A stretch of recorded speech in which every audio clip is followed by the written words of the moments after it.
Hello. Welcome to the Bore You to Sleep podcast. The podcast that will hopefully help you get to sleep.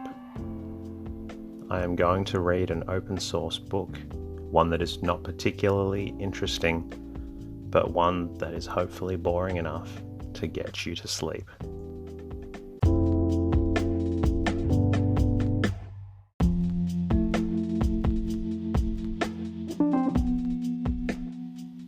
Good evening. Welcome to tonight's readings. Before we get into it, I'd like to say thank you for listening, and I'd also like to know if you're enjoying listening to these stories. You can let me know by subscribing or liking the episode. I'd love to hear from you. In the meantime, I'm going to go ahead and get started on tonight's reading.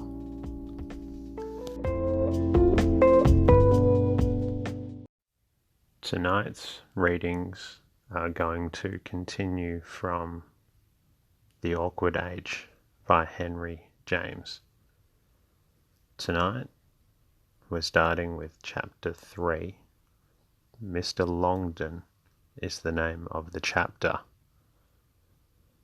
If Mitchie arrived exactly at the hour, it was quite by design and on a calculation over and above the prized little pleasure it might give him of 10 minutes clear with his host, whom it rarely befell him to see alone.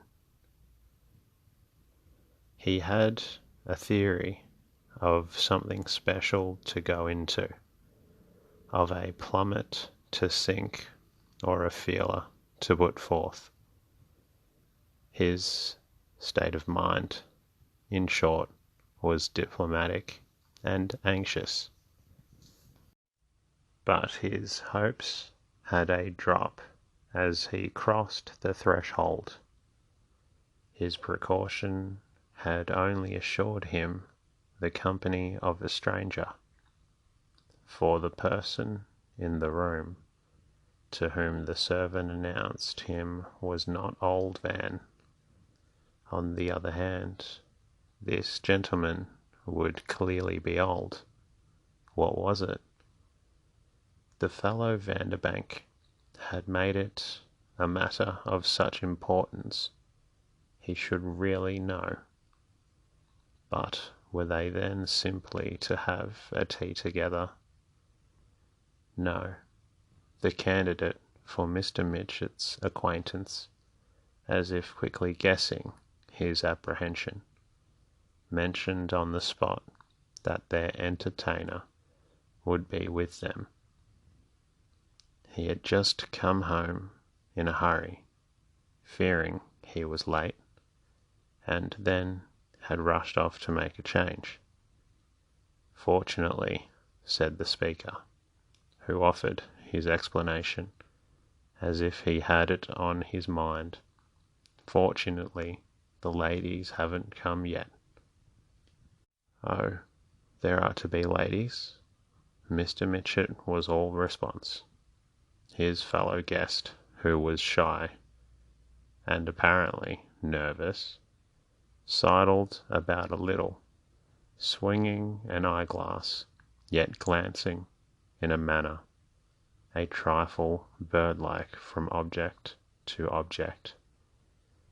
Mrs. Edward Brockenham, I think. Oh, Mitchie himself felt, as soon as this comment had quitted his lips, that it might sound even to a stranger like a sign, such as the votaries of Mrs. Edward Brockenham had fallen into the way of constantly throwing off, that he recognized her hand in the matter. There was, however, something in his entertainer's face that somehow encouraged frankness.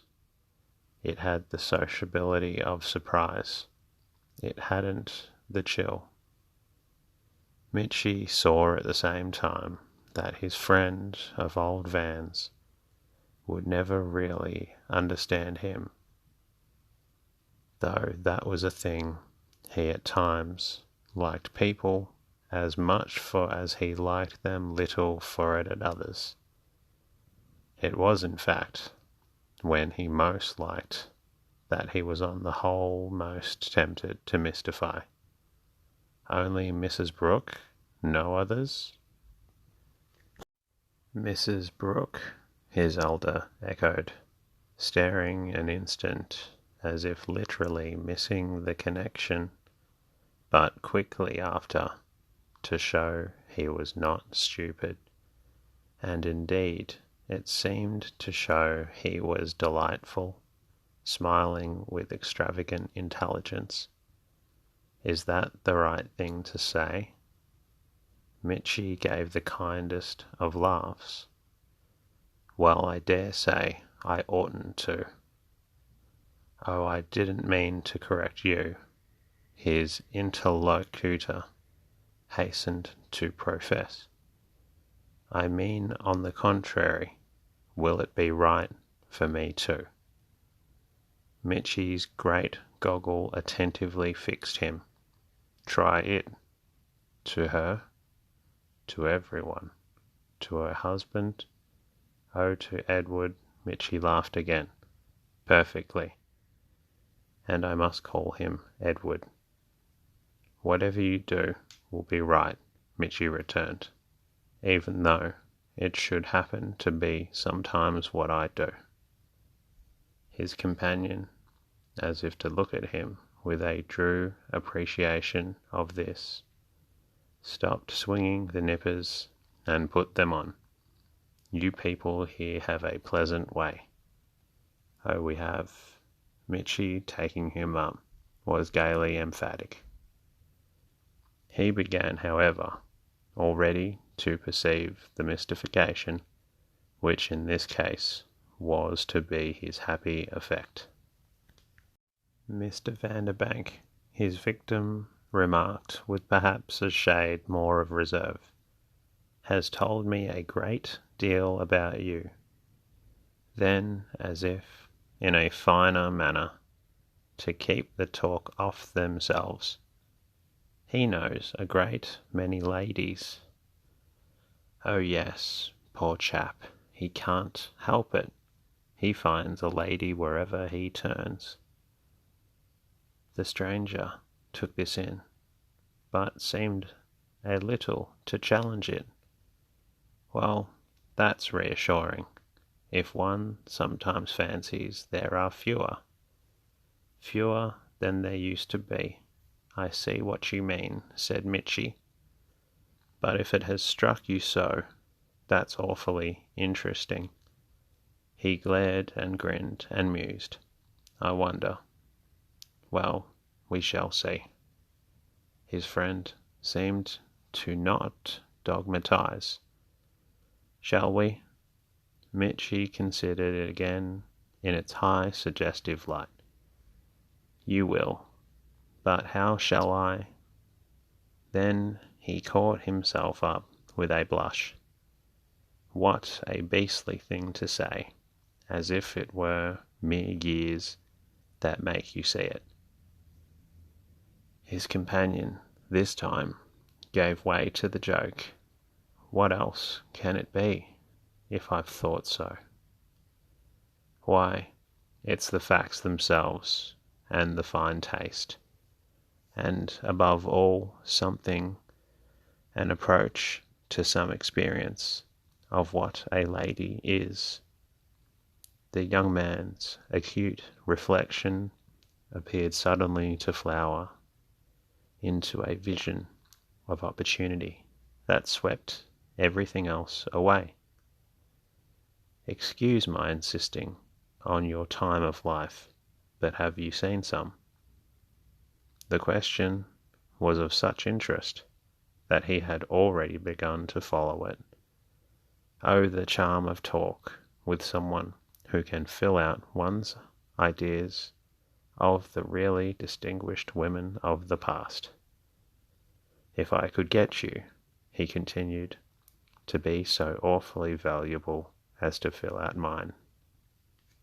His fellow visitor, on this, made in a pause a nearer approach to taking visibly his measure. Are you sure you've got an idea? Mr. Mitchett brightly thought.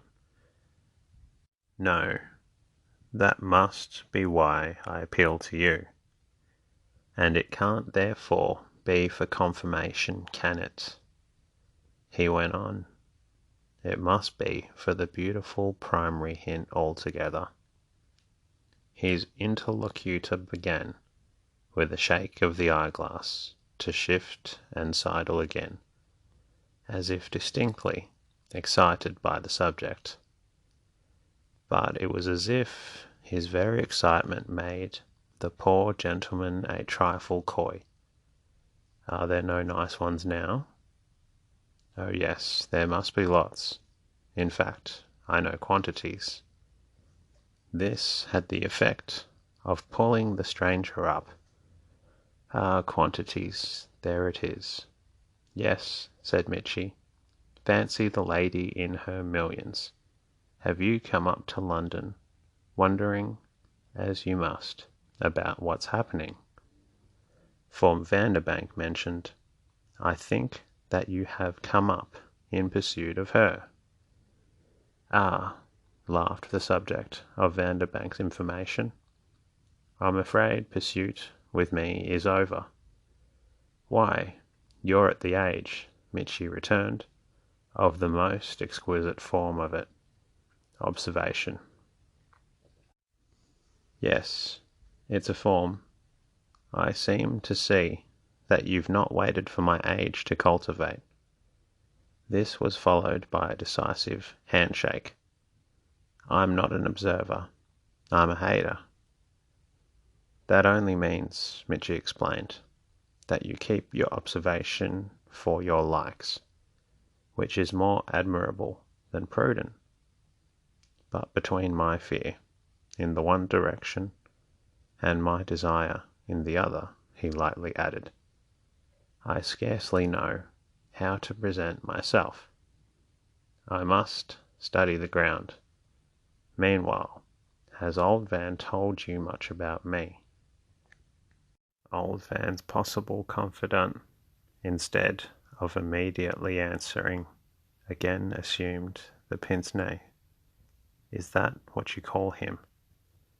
In general, I think, for shortness.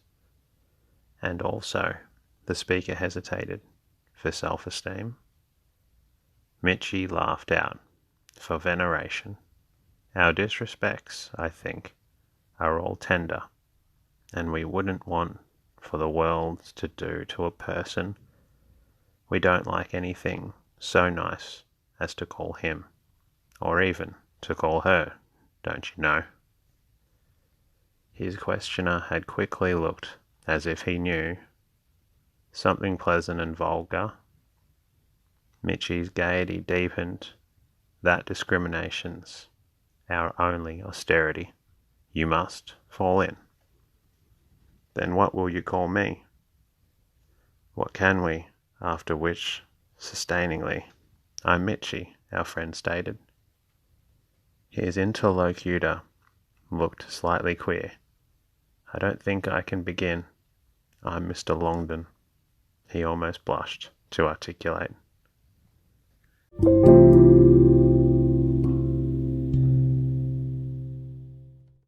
That's the end of the readings from this chapter. I hope you've been enjoying Readings from the Awkward Age by Henry James. If you're still up for listening to some more, please check out some of the other episodes. Hopefully you're feeling a bit more rested. Thank you, and good night.